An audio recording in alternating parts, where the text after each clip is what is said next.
যেটা হয়তো ভোল্টেজ কমাই দিয়ে হিউজ কারেন্ট দেওয়া লাগে। কারেন্টের সাথে যদি হিটের একটা সম্পর্ক আছে, আমার এনা হিট দরকার। আর এই যেটা হচ্ছে ইলেকট্রোড, এইটা একটা ইলেকট্রোড, এটা একটা ইলেকট্রোড। একটা হচ্ছে মুভেবল ইলেকট্রোড, একটা ফিক্স ইলেকট্রোড। এইটা মুভ করতেছে, নিচেটা ফিক্স। আর ইলেকট্রোড আমরা যেটা তোমরা হয়তো শিখে ফেলছো অলরেডি, ইলেকট্রোড মানে মেজর হচ্ছে দুই ধরনের, একটা হচ্ছে কনজিউমেবল, একটা নন কনজিউমেবল। কনজিউমেবল কোনটা? যে ইলেকট্রোডটা গলে গলে ফিলার মেটালের কাজ করে, এটা হলো কনজিউমেবল ইলেকট্রোড। আর যে ইলেকট্রোডটা গলে না কিন্তু আর্ক তৈরি করে, এডিশনাল অতিরিক্ত অন্য খান থেকে ফিলার মেটাল দেওয়া লাগে, সেটি হলো নন কনজিউমেবল ইলেকট্রোড। এটা গলে না, এটা নন কনজিউমেবল ইলেকট্রোড। নন কনজিউমেবল ইলেকট্রোড আরেকটা আছে টিগ ওয়েল্ডিংয়ে, ওইটা আমি যদি দেখাবো আবার এটা বলবো না। নন কনজিউমেবল কথা হচ্ছে অক্ষয়িষ্ণু, ক্ষয় হয় না, খরচ হয় না। তাহলে এই যদি ইলেকট্রোড, এই মেশিনটা অন করার সাথে সাথে কী হবে? অন করলাম, যদিও দামি, কিন্তু কাজ করে না, বুঝছো? আমার একটা আছে, ওটা দিয়ে আমি জোরে লাগাই দেবো। আর এই দিকে দেখাইতে সুবিধা, তো এই জন্য দেখাই দিচ্ছি। অন করে দিলাম, এখন কি ইলেকট্রিসিটি ফ্লো হইতেছে না? এই যে এখানে এসে গ্যাপ হয়ে গেছে, এইখানে গ্যাপ আছে। এখন যদি এখন ফ্লো হইতেছে, কিন্তু এখন গ্যাপ হয়ে গেছে। এখন দুইটা জবটির যখন আমি এর ভিতরে ধরবো, ধরার সাথে সাথে কী হবে? প্রোভাইড হইতেছে। হাতে শক, দেখো শক খাওয়ার বিষয়টা ডিপেন্ড করে ভোল্টেজের উপরে। এদিকে আমার সাথে একমাত্র তোমরা কারেন্টের উপরে, কারেন্টের উপরে না, ভোল্টেজের উপরে। ওয়েল্ডিংয়ে তো অনেক ভোল্টেজ, অনেক কম।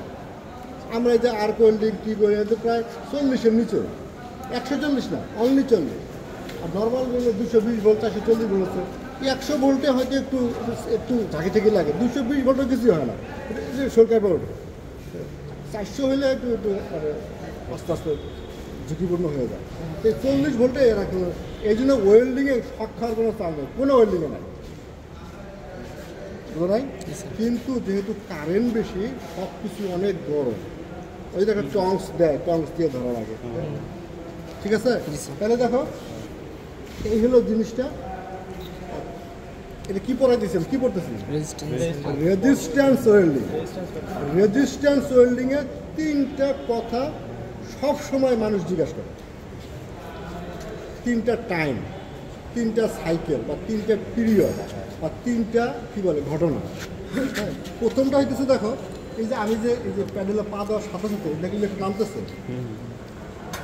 কয় সেকেন্ড লাগছে?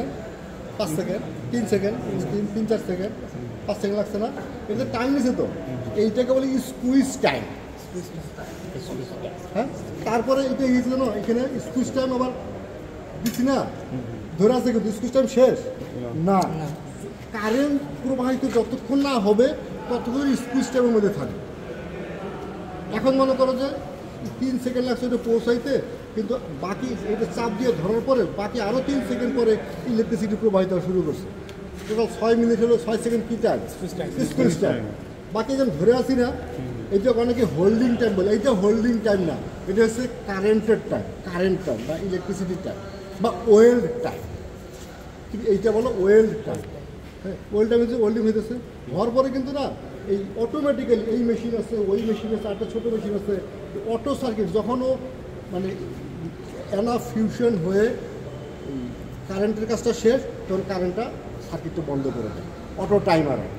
তো যখন বন্ধ করে, আমি তো বন্ধ করে দিচ্ছে কারেন্ট, কিন্তু আমি তো ধরেই আছি, তো কারেন্ট যে বন্ধ হয়েছে আমি তো জানি না, কারেন্ট যখন প্রবাহ তাও আমি জানি না। বাট এইটা প্রথম যখন মেশিনটা সেটিং দেয়, তখন এই প্যানেল বোর্ড আছে, এইটাতে অটো করা আছে, প্যানেল বোর্ড আছে, সেটিং করে নেয় যে আমার কারেন্ট এটা ওই টাইম হবে 5 সেকেন্ড বা 6 সেকেন্ড বা 10 সেকেন্ড বা 20 সেকেন্ড, কার উপর ডিপেন্ড করবে?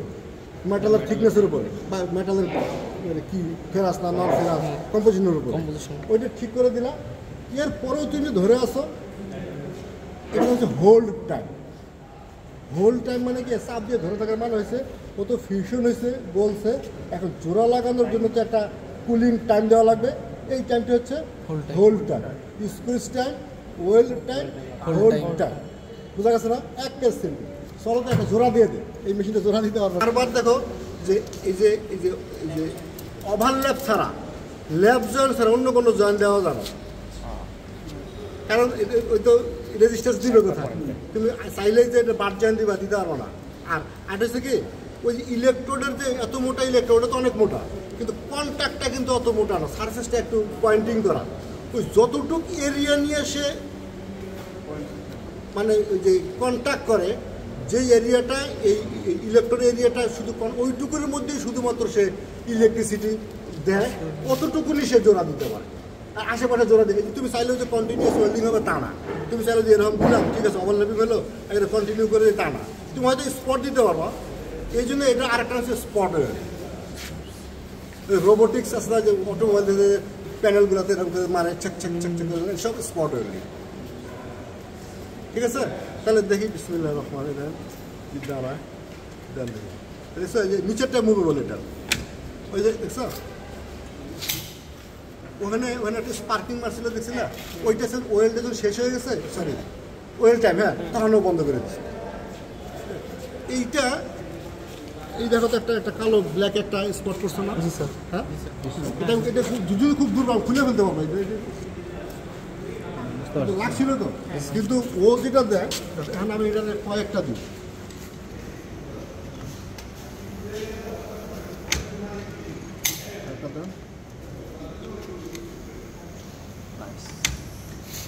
এই শুনো, এটা কিন্তু গরম হচ্ছে আস্তে আস্তে, তোমরা ফ্রি হ্যান্ডে প্র্যাকটিস করো না, হ্যাঁ এই কিন্তু আস্তে আস্তে গরম হইতেছে।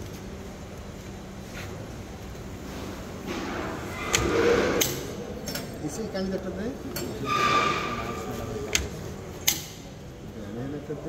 আমি ডিসিশন না শুনে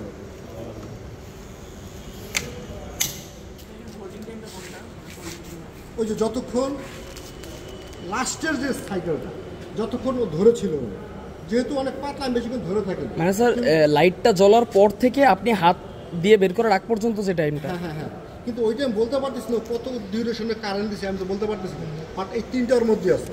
প্রথমটা স্কুইজ, পর একটা ওয়েল, ওয়েল মানে যতক্ষণ কারেন্ট ফ্লো হবে, যতক্ষণ কারেন্ট ফ্লো হবে, এটা অ্যাপ্রোপ্রিয়েট আনসার। কিন্তু এই যে আমি যে চাপ দিয়ে ধরেছিলাম ওইটাও কিন্তু একটা ওয়েল্ডিং এর পাম্প, ধরে রাখতেছে না, কিন্তু না ওইটা হচ্ছে হোল্ড টাইম, আর হোল্ড টাইমটা না একটু বেশি। আমি একদম কনফার্ম না হওয়া পর্যন্ত ওকে আমি বাইর করবো, মানে 5 সেকেন্ড বেশি যাও, কিন্তু ওয়েল টাইম যেটা এটা ফিক্স, এটা মেশিন দিতেছে। আর স্কুইজ টাইম যত কুইক হবে আমার টাইম তত বাঁচবে, বুঝা গেছে? এখন এইটা একদিন রেখে দাও,